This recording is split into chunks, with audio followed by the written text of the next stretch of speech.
नमस्कार। दीप टेलिभिजन हेरेर बस्नुभएका सम्पूर्ण दर्शकबिनहरुमा म नारायण भण्डारीको तर्फबाट हार्दिक स्वागत गर्दछु। लकडाउनको आज 25औं दिन। लकडाउनको आज 25औं दिनसम्म आइपुग्दाखेरि हामीले कस्ता समस्याहरूको सामना गरेर बसिरहेका छौं भन्ने कुरा त यहाँहरुलाई जानकारी नै छ। विश्व आज एउटा सानो अदृश्य शक्तिबाट गुज्रिरहेको अवस्थामा हाम्रो देश नेपालमा पनि 25 दिनको लकडाउन भइसकेको छ। यो लकडाउन भन्ने बित्तिकै यो कहिलेसम्म जाने हो भन्ने कसैलाई टुङ्गो नभएको अवस्थामा 25 दिनसम्म हामीले के गरेर बितायौं भन्ने कुरामा पनि प्रश्नहरू धेरै उठेका छन्। 25 दिनसम्म आइपुग्दाखेरि हामीहरूलाई कति बाधा अर्चन कति समस्याहरू आइपरे होलान् यो त सबैलाई अवगतै छ। यी कुराहरू त विश्वमा पनि यस्तै गरी हरेक देशले विश्वमा यस्तो देश कहीँ पनि छैन होला जहाँ कुनै देशले खुल्ला भएर अहिले स्वतन्त्र रूपमा आफ्नो आर्थिक गतिविधिलाई अगाडि बढाइरहेको।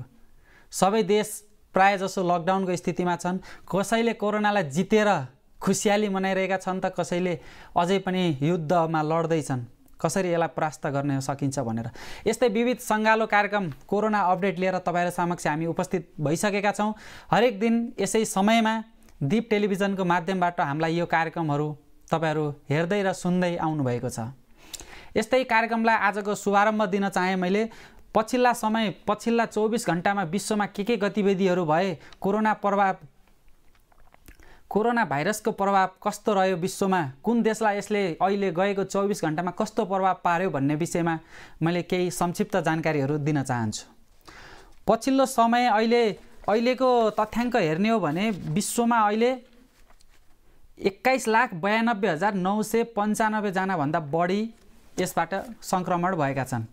21,92,975 भन्दा बढी यसबाट संक्रमण भइसकेका छन् र हिजोको तुलनामा यो आज भनेको गएको 24 घण्टामा 98,000 जना बढी नयाँ केस थपिएका छन्, अर्थात् नयाँ संक्रमणहरू देखा परेका छन् विश्वमा। 98,000 जना 24 घण्टा भित्रमा। यो कुन गतिमा फैलिरहेको छ, यसले आफ्नो प्रभाव कुन गतिमा पारिरहेको छ भन्ने कुरा हामी बुझ्न सक्छौं। गएको 24 घण्टामा मात्रै 98,000 लगभग 1 लाखको हाराहारीमा संक्रमण यसले फैलाइसकेको छ। यसले यति रफ्तारमा यो कुदिरहेको छ, यसले सारा विश्वलाई नै सखा पार्छु भनेर जुन अठोट र दृढताका साथ अगाडि बढिरहेको छ यसले बुझ्न सकिन्छ। त्यस्तै मृत्यु हुनेको संख्यामा हालसम्म 1,47,376 जना 1,47,376 जना भन्दा बढी हालसम्म यसबाट मृत्यु भइसकेका छन्। यस रोगको संक्रमणबाट मृत्यु भइसकेका छन् र मृत्यु हुनेको संख्यामा पनि हिजोभन्दा आज 11,500 गएको 24 घण्टा भित्रमा 11,500 जनाले यस रोगबाट आफ्नो शरीर पूरा गरेका छन्। यस रोगको संक्रमण भएर यस रोगको शिकार भए।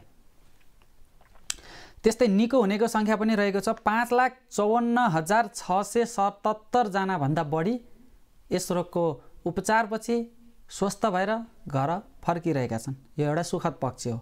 मृत्यु हुनेको संख्या भन्दा उपचारपछि निको हुनेको संख्या यो क्रमिक सुधार भइरहेको छ। यसैगरी सुधार हुनेछ भन्ने मैले जानकारी गराउन चाहे र मैले अपडेट गराएँ, तपाईहरुलाई जानकारी गराएँ विश्वको अहिलेसम्मको स्थिति। यसले कतिलाई संक्रमण पार्यो र कति यसबाट मृत्यु भए र कति उपचारपछि निको भए भन्नेतर्फ। अब मैले कुनै यस्ता देशहरूको भन्छु जुन शक्तिशाली विश्व अहिले कोरोना भाइरसको प्रमुख केन्द्र भनेकै USA अमेरिका रहेको छ। विश्वको शक्तिशाली देशमा विश्वको शक्तिशाली भाइरसको कारणले अहिले कोरोनाको कारणले अमेरिकालाई हम्मे परिरहेको छ यसबाट बच्नको लागि। अहिलेसम्म अमेरिकाको अवस्था हेर्ने हो भने 6,78,210 जना यसले आफ्नो संक्रमण फैलाइसकेको छ। 6,78,210 जना भन्दा बढी यो जुन हामीले यो रिपोर्ट लिने बेलासम्ममा यसले आफ्नो लक्षणहरू फैलाइसकेको छ भने 640 वटा अहिलेसम्म 640 वटा नयाँ केस थपिएर 34,640 भन्दा बढी 34,640 भन्दा बढी अहिले यसले कोरोनाले आफ्नो फन्दामा बारेको छ, जसको कारण मृत्यु भएका छन्। त्यस्तै गरी 57,844 जनाको उपचारपछि निको भएर घर फर्किसकेका छन्। यसले यो देखाउँछ कि मृत्यु हुनेको सङ्ख्या र उपचारपछि निको हुनेको सङ्ख्या एकदम सुधार उन्मुख छ। मृत्यु हुनेको सङ्ख्या घटिरहेछ र उपचारपछि निको हुनेको सङ्ख्या हिजोको दिनमा आज बढी पनि रहेको छ। यसरी नै बढ्दै जान्छ भन्ने हामी अपेक्षा गर्छौँ। त्यस्तै गरी हामी स्पेनको कुरा गर्न चाह्यौँ। स्पेनमा अहिलेसम्म 1,84,948 जनाभन्दा बढी यस रोगबाट सङ्क्रमित भएका छन् भने 19,315 जना यस रोगबाट मृत्यु भएका छन्। 19,315 जना। त्यस्तै गरी 74,797 जना 74,797 जना उपचारपछि निको भएर घर फर्किएका छन्। इटाली कुनै समय इटाली यसको मुख्य केन्द्रबिन्दु रहेको थियो भने अहिले अमेरिका इटालीलाई पनि जित्दै अमेरिका नम्बर 1 मा पुगेको छ भने इटाली तेस्रो नम्बरमा आएको छ। इटालीमा अहिलेसम्म 1,68,940 भन्दा बढी यस रोगबाट सङ्क्रमित भएका छन् भने 22,170 जना भन्दा बढी यस रोगबाट मृत्यु भइसकेका छन् भने 40,164 जना 40,164 जना उपचारपछि निको भएर घर फर्किएका छन्। त्यस्तै गरी फ्रान्समा यसको कस्तो प्रभाव रह्यो भने फ्रान्समा 1,65,027 जनालाई यसले आफ्नो सङ्क्रमण बनाएको छ। 1,65,027 जनाभन्दा बढीलाई यसले आफ्नो सङ्क्रमण बनाएको छ भने 17,920 जनाभन्दा बढी यसले आफ्नो फन्दामा पारेको छ, जसलाई संसारबाट बिदा भएका छन् भने 32,812 भन्दा बढी उपचारपछि घर फर्किएका छन्। त्यस्तै मैले युके को कुरा गर्न चाहे। युके को कुरा गर्न चाहे। युकेले आजबाट 3 हप्ताको लागि लकडाउन बढाएको छ, थपेको छ र युके को अवस्था हेर्ने हो भने 1,03,093 जना भन्दा बढी यस रोगबाट सङ्क्रमित भएका छन् भने 13,729 जना भन्दा बढी यस रोगबाट मृत्यु भइसकेका छन्। त्यस्तै गरी चाइनाको कुरा गर्न चाहे मैले। चाइनामा 82,692 जना नयाँ सङ्क्रमणहरू देखिएका छन् भने 82,692 जना भन्दा बढी सङ्क्रमण देखा परेका छन् भने 4,632 जना यस रोगबाट मृत्यु भइसक्यो। हिजोको हामी कार्यक्रममा भन्दै थियौँ चाइनामा अहिलेसम्म मृत्यु हुनेको सङ्ख्या मात्र 3462 समथिङ त्यस्तै थियो भने आज एकैचोटि यो सङ्ख्यामा झन्डै 1200ले वृद्धि भएर 4,632 पुगेको छ। यो एकै दिनमा मृत्यु भएको सङ्ख्या नभएर र चीनको वुहान स्थित जहाँ यसको उद्गम बिन्दु थियो त्यहाँबाट यो मृत्यु हुनेको सङ्ख्या रिपोर्टमा सच्चाइएको कारणले यो बढेको भन्ने हामीले सञ्चार माध्यमबाट जानकारी पाएका छौँ र त्यसकारण 4,632 जना यस रोगबाट मृत्यु भएका छन्। त्यस्तै मैले छिमेकी देश भारतको कुरा गर्न चाहेँ। छिमेकी देश भारतमा यसले अहिलेसम्म कस्तो प्रभाव पार्यो भन्ने कुरा मैले तपाईँहरूलाई जानकारी दिन चाहन्छु, किनभने भारतबाट नै हामीलाई अलि बढी नै जोखिम पनि रहेको छ, किनभने भारत खुल्ला सिमानाको कारणले गर्दा पनि हामीलाई अलिकति जोखिम बढेको छ। त्यस्तै मैले भारतको कुरा गर्न चाहेँ। भारतमा अहिलेसम्म 13,495 जनाभन्दा बढी यस रोगको सङ्क्रमित भएका छन्। 13,495 जनाभन्दा बढी यस रोगबाट सङ्क्रमित भएका छन् भने 448 जना यस रोगबाट मृत्यु भएका छन्। यो रोगले जितेको छ 448 जनालाई, उहाँहरूलाई मृत्युको मुखमा पुर्याएको छ। त्यस्तै गरी उपचारपछि निको हुनेको सङ्ख्यामा पनि थोरै वृद्धि भएको छ। 1,777 जनाभन्दा बढी उपचारपछि निको भएका छन्। अब यो त थिए संसारमा यसले कुन शक्तिशाली देशहरूमा यसले कसरी आफ्नो प्रभाव पारेको छ भन्ने जानकारीतर्फ। अब म आफ्नै देश नेपालको बारेमा जानकारी दिन चाहन्छु।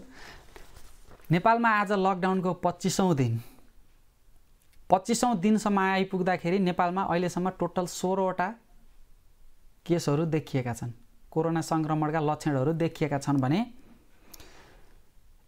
आज एकजनाको डिस्चार्ज पश्चात 2 जना उपचारपछि निको भएर घर लाने क्रममा छन्। आज एकजना थपिएको छ निको भएको र 2 जना उपचारपछि निको भएको र बाँकीहरूको उपचारकै क्रममा रहेको भन्ने कुरा जानकारी छ हामीलाई। त्यस्तै अब यो त थियो नेपालको बारेमा। हाम्रो देशमा यसले कतिजनालाई सङ्क्रमण बनायो। अब यस्तो विषयतर्फ हामी जाँदैछौँ दर्शकबिन। कोरोनाको त्रासले त एउटा आफ्नो ठाउँबाट गुज्रिरहेको छ, सारा विश्व गुज्रिरहेको छ, हामी नेपालीहरू पनि गुज्रिरहेका छौँ लकडाउनको अवस्थामा। लकडाउनलाई हामी घरमै बसेर पूर्णतः सरकारलाई साथ दिइरहेका छौँ। यति साथ दिइरहेका छौँ, घरबाट निक्लिरहेका छैनौँ, आफू नै क्वारेन्टाइनमा हामीहरू सबैजना एकान्तवासमा बसिरहेका छौँ। यो हाम्रो लागि सुखद पक्ष हो। तर यसरी जनताले सरकारको साथ दिँदा पनि सरकारले जनताले चाहे अनुरूप किन काम गर्न सकिरहेको छैन भन्ने एउटा प्रश्न आउन सक्छ। जब सरकारले जनताले चाहे अनुरूप इच्छा अनुसार काम किन गर्न सकिरहेका छैनन्, राजधानीमा त्यस्ता हजारौं मानिसहरू जो श्रम बेच्नको लागि, श्रम गर्नको लागि श्रमिकहरू काठमाडौँ आएर बसोबास गर्नुहुन्थ्यो। लकडाउनको कारणले उहाँहरूको खाने अवस्था रहेन। काठमाडौँमा न त अब कुनै खुलेको सामानहरू पसलहरू खुलेका, बजारहरू खुलेका छन्। उहाँहरूले गर्नुपर्ने कामहरू गर्न नपाएपछि ग्यासको अभाव हुन थाल्यो। त्यसपछि काठमाडौँमा बस्दा ग्यासको अभाव भएपछि आफ्नै क्षेत्र जानुपर्छ भनेर जानको लागि हिँड्नुभयो। प्रशासनले रोक्यो। प्रशासनले रोक्दा पनि कि त सरकारले उनीहरूलाई बस्ने व्यवस्था, खाने व्यवस्था राम्रोसँग गरिदिन सक्नु पर्थ्यो। त्यो नसकेको अवस्थामा उनीहरू बाध्य भएर, लकडाउनको परिस्थितिमा उनीहरू बाध्य भएर आफ्नो जन्मभूमि, आफ्नो कर्मथलो, आफ्नो घरतर्फ जान बाध्य भए। र हामी तस्बिरमा देख्न सक्छौँ यी दर्दनाक तस्बिरहरू, जुन हातमा झोला, हातमा जुत्ता र खुट्टामा खाली खुट्टा लिएर जसरी यो वैशाखको महिनामा, यो गर्मीको मौसममा उनीहरू आफ्नो गन्तव्य, आफ्नो घरतर्फ गएका छन्। यो उहाँहरूको यो रहर होइन दर्शकबिन। उहाँहरू जसरी झोला बोकेर हिँड्नुभएको छ, जसरी आफ्नो सरसामानहरू लिएर हिँड्नुभएको छ, उहाँहरू रहरले जानुभएको होइन। राजधानीमा बस्दा अथवा जुनसुकै ठाउँमा, नेपालको जुनसुकै ठाउँमा श्रमको लागि भनेर जानुभएको उहाँहरू त्यो ठाउँमा बस्न त पाउनुभयो, खान नपाउने अवस्था। गोजीमा 1 रुपियाँ नहुँदा पैसा हुने जेलसम्म त बस्नुभयो। तर जब पैसाको अभाव सिर्जना हुन थाल्यो तब खानको लागि समस्या हुन थाल्यो। खानको समस्या भएपछि उहाँहरू बाध्य भएर आफ्नो घरतर्फ जाँदै हुनुहुन्छ। र गइरहेको बेलामा यो दृश्य हामी बाटोबाट कैद गरेका छौँ। यो दृश्यहरू हामीले देख्न सक्छौँ। यस्तो दर्दनाक दृश्य। देश त पुरै लकडाउन छ। सर्वसाधारणहरू कोही पनि बाहिर छैनन्। यी उहाँ जति पनि यो श्रमिकहरू, दाजुभाइ दिदीबहिनीहरू, नेपाली दाजुभाइ दिदीबहिनीहरू हामी देख्न सक्छौँ। उहाँहरूको रहरले उहाँहरू सडकमा आउनुभएको होइन, सडकमा त्यसरी रहरले हिँड्नुभएको होइन। उहाँहरूको बाध्यता हो, उहाँको परिस्थिति हो। यो परिस्थिति सरकारले बुझ्ने कि नबुझ्ने। हाम्रो देशमा 2 तिहाईको सरकार र 3 तहको पनि सरकार रहेको कारणले, केन्द्र सरकार, प्रदेश सरकार र स्थानीय सरकार रहेको हुनाले लकडाउनको अवस्थामा सर्वसाधारणहरूले गाडी नपाए तापनि के सरकारले एउटा गाडी व्यवस्थापन गरेर उहाँहरूलाई सुरक्षित गन्तव्यतर्फ पठाउन सक्दैन? के यो सरकारको दायित्व होइन? एकचोटि सोचौँ त। सरकारले, स्थानीय तहले, स्थानीय प्रशासनमा हरेक क्षेत्रमा अहिले गाडीको व्यवस्था हुन्छ। सार्वजनिक गाडी अथवा सार्वजनिक गाडीलाई लिएर पनि उहाँहरूलाई सुरक्षित गन्तव्यतर्फ पठाउनु पर्ने बेलामा सरकारले अहिले के गरिरहेको छ? उहाँहरूको स्थिति कसरी बुझ्यो? उहाँहरू कति दिन सुत्केरी मान्छेदेखि लिएर बच्चा, नाबालक शिशुहरूलाई काखमा च्यापेर कति पैदल यात्रा हिँड्नु भएको छ उहाँहरू आफ्नो गन्तव्यमा पुग्न। यति त गर्न सकेन सरकारले। त्यही पनि आधा बीच बाटोमा गएर प्रशासनले उहाँहरूलाई रोकिदिन्छ। आज मात्रैको घटना हो। धादिङ र चितवनको सिमानामा 100औं पैदल यात्रीलाई रोकिएको समाचार सुन्नमा आएको थियो। उहाँहरूलाई कि त बासको व्यवस्था, गासको व्यवस्था गर्नु पर्यो। यदि सकिँदैन भने उहाँहरूलाई सुरक्षित रूपमा उहाँहरूको गन्तव्यसम्म जान त पाउनु पर्यो नि। पाउनु परेन? अवश्य पाउनुपर्छ। उहाँहरूको कुनै अर्को विकल्प नभएपछि उहाँहरू घरमा जानुभन्दा अरू कुनै विकल्प, मर्न परे नि घरमा सबैजना परिवारको साथमा मरौँला, बरु एक छाक नखाएर मरिँदैन भनेर उहाँहरू आफ्नो सरसामानहरू बोकेर जसरी सडकमा उत्रेर हिँड्नुभयो। सरकारले अलिकता पनि मानवता हराएको हो कि जस्तो लाग्न थाल्यो। सरकारले मानवता देखाउनु पर्ने हो, सरकारको कर्तव्य हो, जिम्मेवारी हो। यो कुरालाई सरकारले किन वास्ता गरिरहेको छैन? जसरी सडकमा त्यसरी हिँडिरहेका छन् मानिसहरू, उनीहरूको सुरक्षा दिनु, जिम्मा दिनु सरकारको हो। तर आज सरकारले यो गर्न सकिरहेको छैन। किन सकिरहेको छैन भनेर हामी प्रश्न गर्न चाहन्छौँ सरकारलाई। सरकारले यो गर्नमा कसले रोक्यो सरकारलाई? सरकारभन्दा माथि त हामी छैनौँ। सरकारलाई कसले रोक्यो? उहाँहरूलाई सुरक्षित गन्तव्य स्थानसम्म पुर्याउनको लागि सरकारलाई कसले रोकेको छ? उहाँहरू कुनै रहरले बाटोमा निक्लिनु भएको होइन, बाध्यता हो। आज त्यस्तै गरी भारतको खुल्ला सिमानाको कारण सिमानामा भारतमा श्रम गर्न जानुभएका हाम्रा हजारौँ दाजुभाइहरू पनि सीमा नाकामा आएर अल्पत्र अवस्थामा पर्नुभएको छ। उहाँहरूको एउटा मात्रै माग छ, राख्छौ क्वारेन्टाइनमा राख, हामी सङ्क्रमित देशबाट आएका हौँ, हामीलाई क्वारेन्टाइनमा राख्नुहोस्, तर आफ्नै जन्मभूमि आफ्नै नेपाल आमाको धरतीमा राख्नुहोस्। हामी यो भारतीय धरतीमा बस्दैनौँ, हामीलाई यहाँ अपहेलना भयो, हामीलाई यहाँ झन् सङ्क्रमणको डर हुन थाल्यो भन्ने उहाँहरूको एउटा मात्रै माग छ। यति सानो मागलाई नै सरकारले किन पुरा गर्न सक्दैन? उहाँहरूको ठुला ठुला माग छैनन्। सङ्क्रमित क्वारेन्टाइनमा नियमित हामीले भनेका छौँ 14 दिनको क्वारेन्टाइनमा राख्नुपर्छ भनेर जुन सरकारले अघि सारेको छ, 14 दिन क्वारेन्टाइनमा हामी बस्न तयार छौँ, तर हामीलाई आफ्नै देशमा लगेर क्वारेन्टाइनमा राखियोस्, त्यसपछि चेक गरियोस् र त्यस्तो लक्षण देखिएको छ भने त्यही अनुसारको अगाडि कदमहरू चालियोस्, होइन भने घर जान दियोस् भनेर सिमानामा बसेर रोइ कराइरहनुभएका हजारौँ दाजुभाइ दिदीबहिनीहरूको आँखाबाट तप्ती आँसुका धाराहरू बगिरहेका छन्। हाम्रा नेताजी, हाम्रा सरकारमा बस्ने सत्ताधारीहरूलाई यो आँखाबाट झरेको आँसुले पोल्छ कि पोल्दैन होला? अलिकता पनि मानवता रहेको छ भने उहाँहरूलाई उहाँहरूको आँखामा मलम लगाउने, आँसुमा मलम पट्टी दिने दिन आएको छ। के यो सरकारको जिम्मा होइन?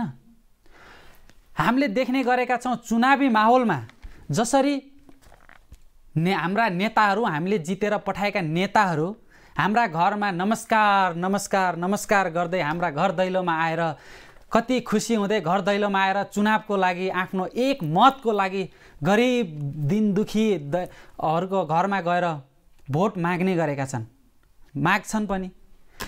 त्यसरी भोट दिएर जिताएका नेताहरू आज यही गरिबको झुपडीमा किन पुग्दैनन्? उनीहरू आज देशमा 25 दिन भइसक्यो लकडाउन भएको र विश्व एउटा कोरोनाको त्रासमा गुज्रिरहेको अवस्थामा 25 दिनसम्म नेपालमा लकडाउन भइरहेको अवस्थामा मैले भोट हालेर मलाई भोट दिएर जिताएका मेरा जनताहरूप्रति मैले के गर्नुपर्छ, उहाँहरूले के खानुभयो होला खानु भएन होला भन्ने अलिकता सोच्नुपर्ने बाध्यता होइन? यो नेताहरूले सोच्नुपर्ने कर्तव्य होइन? के जनताहरू भनेको चुनावको बेलामा भोट दिने मात्रै हो? भोट दिने पात्र मात्रै हुन्? भोट दिए जिताएर सत्तामा गएपछि सबै कुरा बिर्सिने, आफूले मिठो खान पाए भयो, चिल्ला गाडी चढ्न पाए भयो, त्यसपछि जनताले कसरी समय गुजारिरहेका छन्, जनता कसरी बाँचिरहेका छन् यो अवस्थामा भनेर हामीले जसलाई जिताएर पठाएका थियौँ उहाँहरूले सोच्नुपर्ने बेला होइन? उहाँहरूले खोइ सोचेको, त्यही अनुसारको ठोस कदम खै चालेको उहाँहरूले? हामीले प्रश्न गरौँ, हामीले जतिलाई जिताएर पठाएका छौँ, हरेक क्षेत्रबाट जति पनि नेताहरूलाई जिताएर पठाएका छौँ, अहिले जो सत्तामा रहेका छन् उनीहरूलाई हामीले प्रश्न गरौँ, के तपाईँहरूलाई हामीले भोट दिएको यही बेलामा होइन? सरकार काम लाग्ने भनेको दुःखको बेलामा देखिने होइन? खोइ देखिएको सरकार कहाँ लुकेर बसेको छ सरकार? आज गरिब जनता, निमुखा गरिब जनताहरू एक छाक खान नपाएर तडपिरहेर बसिरहेका छन्। जसरी तिनीहरूको सम्बोधन गर्नुपर्छ कि पर्दैन? उनीहरूलाई केही राहत दिनुपर्छ कि पर्दैन? अहिले त हाम्रो देशमा कोरोनाको त्रासभन्दा भोकमरीको त्रासले मान्छेको मर्ने अवस्था सिर्जना हुन थालिसक्यो। यसबारेमा खै सरकारको ध्यान गएको? ध्यान जानुपर्छ कि पर्दैन? कोरोनाको त्रासभन्दा भोकमरीको त्रासले मान्छेलाई लैजाला कि भन्ने डर भइसक्यो। महाकालीमा आएर बसेकाहरू पनि, किनारमा बसेकाहरू पनि, महाकालीमा जुन भारतीय क्षेत्रबाट श्रमिकहरू महाकालीको किनारमा आएर बसेकाहरूको पनि एउटा मात्रै इच्छा छ, मेरो देश कहाँ छ, मेरो देश र सरकार कहाँ छ, म खोजिरहेछु। यदि हामी हाम्रा यही नेपालका नागरिक हौँ भने हामीलाई आफ्नै देशमा लगेर क्वारेन्टाइनमा राख, तर यो अर्काको भूमिमा हामीलाई नराख। सङ्क्रमण लागे छैन यो स्वास्थ्यकर्मीले यो परीक्षण गर्ने कुरा हो, तर जे भए पनि सावधानीपूर्वक आफ्नै देशमा लगेर राख भनिरहेका छन् र सबले चिच्चाइरहेका छन्। आज ती आँखाबाट झरेका धर आँसुले पक्कै पनि हामीलाई सराप्ने छ। कहिले हाम्रो चेत आउने भन्दैछन् सरकार कहाँ छ, एक छाक खान पाइएन, कहाँ छ सरकार, के गर्दैछ सरकार। बारम्बार हामी यो सरकारले जहिलेसम्म यसको जवाफ पाउँदैन, दिँदैन, जनतालाई यसरी बाध्य भएर बस्न बाध्य पारिएको छ, जसरी रोडमा मानिसहरूको आवत जावत भइरहेको छ, बिचरा उहाँहरूको त्यसरी रोडमा निक्लिनु कुनै रहर थिएन दर्शकबिन। उहाँहरूको बाध्यताले हो, बाध्यताले उहाँहरू घरमा निक्लिरहनु भएको, घरबाट निक्लिरहनु भएको छ र आफ्नो घरतर्फ जानुभएको छ। परिवार भनेको मान्छेलाई यसले के सिकाउँछ भने, एउटा कुरा मैले सानो भन्न चाहेँ, मान्छेलाई अहिलेको यो कोरोनाले मान्छेलाई के सिकाउँछ भने घमण्डको एउटा खोक्रो रहेछ। घमण्ड भनेको एउटा सिर्फ खोक्रो रहेछ कि मान्छेले घमण्ड गर्नु नहुने रहेछ। अन्तिममा परिवार नै सबैभन्दा नजिकका साथी रहेछन्। अहिलेको हाम्रो यो कोरोनाले सिकाएको पाठ हो यो।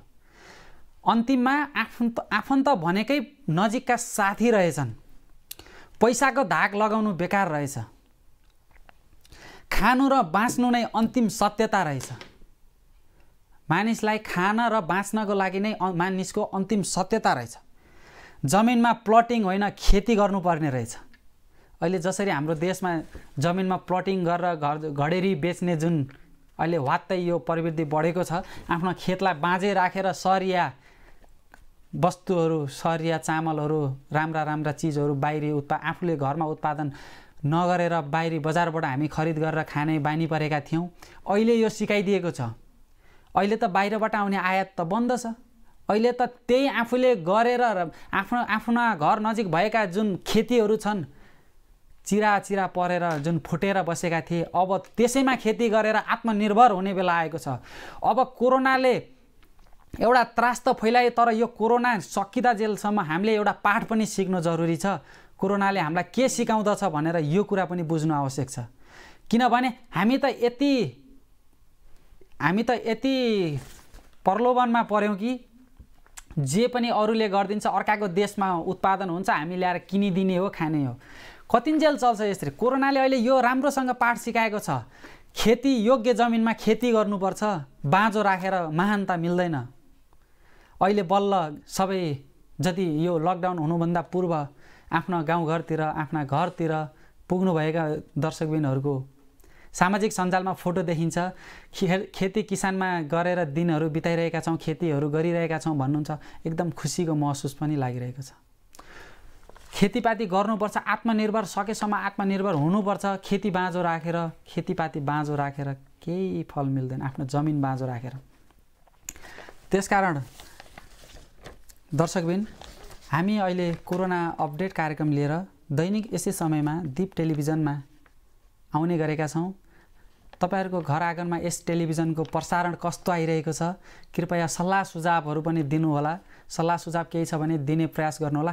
हाम्रो तपाईहरुको घर, टोल, छर छिमेकमा यसको प्रसारण कस्तो आइरहेको छ र तपाईहरुको घर, टोल, छर छिमेकमा कोरोना भाइरस सम्बन्धी बच्नको लागि के कस्ता उपायहरू अपनाइरहेका छन्,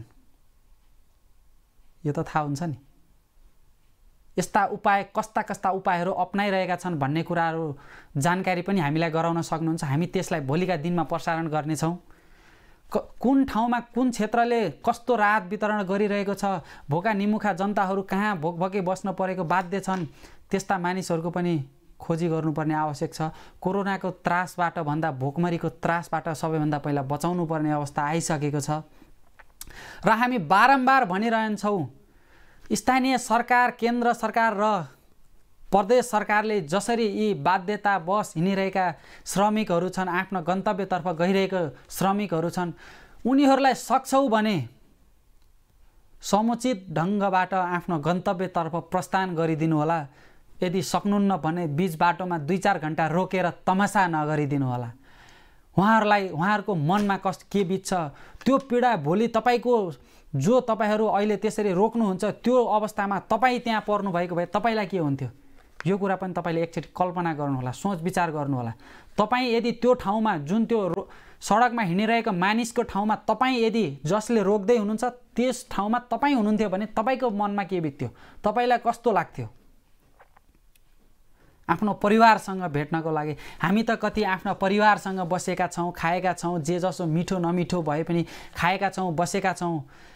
अझै पनि हजारौँ यस्ता मानिसहरू हुनुहुन्छ जो परिवारबाट टाढा हुनुहुन्छ। विदेशमा पनि नेपालीहरू, विदेशमा पनि कामदारहरू, जुन हाम्रा नेपाली दाजुभाइ दिदीबहिनीहरू विदेशमा हुनुहुन्छ, उहाँहरूमा पनि विदेशमा पनि कोरोनाको प्रभावले गर्दा कामहरू बन्द भएका छन्, कम्पनीहरू बन्द भएका छन्। कसरी नेपालीहरूलाई कामबाट निकालिएको छ। हामी एउटा कतारको न्युज सुन्न चाह्यौँ नि। कतारमा कामदारहरूलाई कसरी कम्पनीबाट निकालिएको छ र कोठामा बसिरहेका मानिसहरूलाई पनि कसरी जेलमा पुर्याइएको छ प्रहरी लगाएर भन्ने कुरा पनि देख्छौँ। यस कुरालाई पनि सरकारले बेलैमा ध्यान दियोस्। विदेशमा जहाज उडेर जाने मात्रै नेपालका लागि श्रमिक होइनन्, बस चढेर भारतमा जाने पनि नेपालका लागि उत्तिकै महत्त्वपूर्ण नागरिक हुन्। जहाज चढेर जाने पनि नागरिकै हुन्, ठुला देशमा जाने पनि नागरिकै हुन् र भारतमा बस चढेर जाने पनि नागरिक, नेपाली एउटा नागरिकै हुन्। दुईटैलाई समान व्यवहार गर्न सक्नुपर्छ। कसैलाई लाखा कसैलाई पाखा गर्नुहुन्न। सिमानामा अड्किएर जजोस् मानिसहरू, श्रमिकहरू बस्नुभएको छ, उहाँहरूलाई आफ्नो देशमा ल्याउने सबैभन्दा पहिला त्यो पहल सरकारले चाल्नु जरुरी छ। आफ्नो देशमा ल्याएर उहाँहरूलाई कसरी सुरक्षित राख्न सकिन्छ त्यतातर्फ ध्यान दिनु पनि जरुरी रहेको छ। र विदेशमा के कस्ता रहेका छन् नेपालीहरूको अवस्था पनि सरकारले परराष्ट्र मन्त्रालय मार्फत बुझ्नु पनि जरुरी छ। जति पनि देशमा हुनुहुन्छ, जति पनि हाम्रा देशमा सहयोगी हातहरू हुनुहुन्छ जो खाना नपाएर बस्नुभएको छ, अहिले धेरै न्युजहरू सामाजिक सञ्जालमा आइरहेका छन्। यस्तो दर्दनाक अवस्थामा घरबेटीले भाडा माग्यो, घरबेटीले घरबाट निकालिदिने अवस्थासम्म सिर्जना हुनिसकेको छ। तपाईँहरूको मनमा कस्तोसम्म समस्या आउन सक्छ भने दर्शकबिन, यो अवस्थामा घरबेटी बा, घरबेटी आमा, घरबेटी दाइ, घरबेटी दिदी, यो अवस्थामा तपाईँले आफ्नो घरबाट निकालिदिनु भयो भने बिचारा तपाईँको घरमा बस्ने दाजुभाइ दिदीबहिनी आमा बुवाहरू कहाँ जालान्, कसरी बस्लान्, के खालान्। यस्तो परिस्थितिमा तपाईँले अलिकता दया माया देखाउनु पर्ने बेला होइन र? मिठो नमिठो जे छ खाउँ लाउँ बसौँ, दुःख सुख बसौँला भन्नु पर्ने बेला होइन र? किन तपाईँहरू यति निर्दयी भएर घरमा बस्ने व्यक्तिहरूलाई घरबाट जाऊ, आज त भाडा ल्याऊ, मलाई आज त घरबाट निक्ली भनेर भन्न सक्नुहुन्छ? आफ्नो मनमा, आफ्नो छातीमा हात राखेर भनौँ त, के हामी वास्तवमा त्यसरी भन्न सक्छौँ? यदि तपाईँको ठाउँमा अरू कुनै मान्छे हुन्थ्यो र जसलाई तपाईँले घरबाट निक्लेर जा भन्नुभएको छ, त्यो ठाउँमा तपाईँ हुनुहुन्थ्यो भने तपाईँको मनमा के बित्थ्यो? एकचोटि कल्पना गरौँ त, कस्तो होला? त्यस्तो निर्दयी व्यवहार पनि हामी नगरौँ।